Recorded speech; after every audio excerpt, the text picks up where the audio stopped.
ಮೃಗಾಲಯ ಹೋಗ್ತೀರಿ.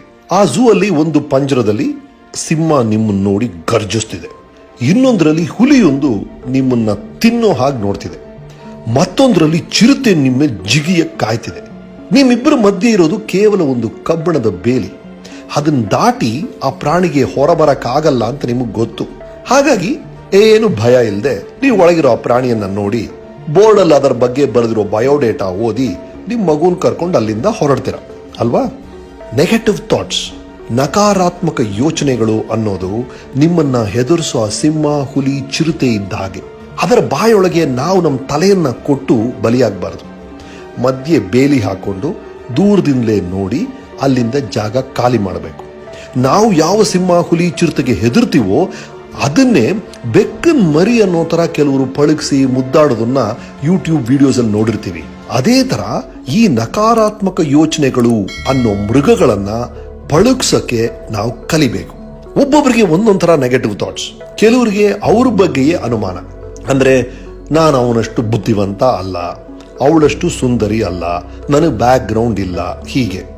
ಇನ್ನೂ ಕೆಲವರಿಗೆ ಇನ್ನೊಬ್ಬರ ಬಗ್ಗೆ ಕೆಟ್ಟದಾಗಿ ಯೋಚನೆ ಮಾಡೋ ಚಾಳಿ. ಅಂದ್ರೆ ಅವನಿಗೆ ಆ ಬಿಸ್ನೆಸ್ ಡೀಲ್ ಸಿಗಬಾರದು, ಅವಳನ್ನ ಬೆಳೆಯಕ್ ಬಿಡಬಾರದು, ಅವನಿಗೆ ಆಸ್ತಿಯಲ್ಲಿ ನ್ಯಾಯವಾಗಿ ಸಿಗ್ಬೇಕಾಗಿರೋ ಪಾಲನ್ನ ಕೊಡಬಾರದು.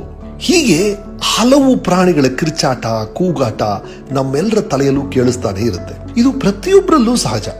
ಆದರೆ ಅದನ್ನ ಹ್ಯಾಂಡಲ್ ಮಾಡೋದು ಹೇಗೆ? ಓಕೆ, ನೀವು ಮನೆಯಲ್ಲಿ ಟಿವಿ ನೋಡ್ತಿದ್ದೀರಾ, ಯಾವುದೋ ಚಾನಲ್ ನೋಡ್ತಿದ್ದೀರಾ, ನಿಮಗೆ ಆ ಪ್ರೋಗ್ರಾಮ್ ಇಷ್ಟ ಆಗ್ತಿಲ್ಲ, ಏನ್ ಮಾಡ್ತೀರಿ? ರಿಮೋಟ್ ತಗೊಂಡು ಚಾನಲ್ ಬದಲಾಯಿಸ್ತೀರಿ, ನಿಮಗೆ ಇಷ್ಟವಾದ ಪ್ರೋಗ್ರಾಮ್ ನೋಡಕ್ ಶುರು ಮಾಡ್ತೀರಿ, ರೈಟ್? ಅದೇ ತರ ಮನಸ್ಸಲ್ಲಿ ದುರಾಲೋಚನೆಗಳು ಬಂದಾಗ ದಯವಿಟ್ಟು ಮನಸ್ಸಿನ ಚಾನಲ್ನ ಚೇಂಜ್ ಮಾಡಿ. ಯಾವ ಚಾನಲ್ಗೆ ಹೋಗೋದು ಅಂದ್ರ, ನನ್ನ ಜೀವನದಲ್ಲಿ ಏನ್ ಪಾಸಿಟಿವ್ ಆಗಿ ನಡೀತಾ ಇದೆ ಅಂದ್ರ, ಒಂದ್ ಹೇಳ, ನಿನ್ನೆ ರಾತ್ರಿ ಕೋಟ್ಯಾಂತರ ಜನ ಮಲಗಿದ್ರು. ಬೆಳಗ್ಗೆ ಅದರಲ್ಲಿ ಕೆಲವರು ಏಳಲೇ ಇಲ್ಲ. ನೀವು ಎದ್ದಿದ್ದೀರಾ, ಉಸಿರಾಡ್ತಿದ್ದೀರಾ, ಈ ಆಡಿಯೋ ಕೇಳ್ತಿದ್ದೀರಾ, you are alive, you are ticking man. ಇದಕ್ಕಿಂತ ಒಂದು ಪಾಸಿಟಿವ್ ಥಾಟ್ ಬೇಕಾ? ಈ ತರ ನಿಮ್ಮ ಮನಸ್ಸಲ್ಲಿ ದುರಾಲೋಚನೆಗಳು ಬಂದಾಗ ಯಾವುದೋ ಒಂದು ಪಾಸಿಟಿವ್ ಥಾಟ್ಗೆ ಚಾನೆಲ್ನ ಶಿಫ್ಟ್ ಮಾಡಿ. ಫಿಸಿಕ್ಸ್ ಅಲ್ಲಿ ಒಂದೇ ಜಾಗದಲ್ಲಿ ಒಂದೇ ಸಮಯದಲ್ಲಿ ಎರಡು ವಸ್ತುಗಳು ಇರಕ್ ಸಾಧ್ಯ ಇಲ್ಲ ಅಂತ ಹೇಳ್ತಾರೆ. ಅದು ಮನಸ್ಸಿಗೂ ಅನ್ವಯಿಸುತ್ತೆ ಅನ್ಸುತ್ತೆ. ಸೊ ಒಂದು ನೆಗೆಟಿವ್ ಥಾಟ್ ಬಂದಾಗ ಆ ಜಾಗದಲ್ಲಿ ನೀವೊಂದು ಪಾಸಿಟಿವ್ ಯೋಚನೆಯನ್ನ ಹೇಗಾರು ತರಿಸಿದ್ರೆ ಆ ನೆಗೆಟಿವ್ ಥಾಟ್ ಅಲ್ಲಿಂದ ಆಟೋಮ್ಯಾಟಿಕ್ ಆಗಿ ಜಾಗ ಖಾಲಿ ಮಾಡಲೇಬೇಕು. ಇದು ಕಷ್ಟ, ನಂಗೆ ಗೊತ್ತು, ಆದ್ರೆ ಟ್ರೈ ಮಾಡೋಣ ಅಂತ ಹೇಳ್ತಿದ್ದೀನಿ. ಅಂದ್ರೆ ನಮ್ಮ ಜೀವನದಲ್ಲಿ ನಡೀತಿರುವಂತ ಯಾವುದೋ ಒಂದು ಒಳ್ಳೆ ವಿಷಯದ ಬಗ್ಗೆ ಆಗಾಗ ಗಮನ ಕೊಡ್ತಿರ್ಬೇಕು, ಆ ಚಾನೆಲ್ಗೆ shift ಆಗ್ತಿರ್ಬೇಕು.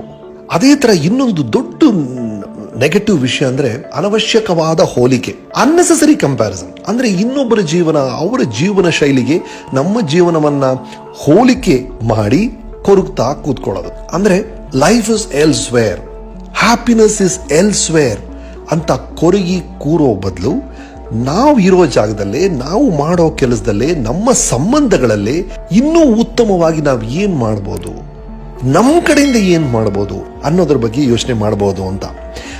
See, the right comparison would be who you are and who you can be.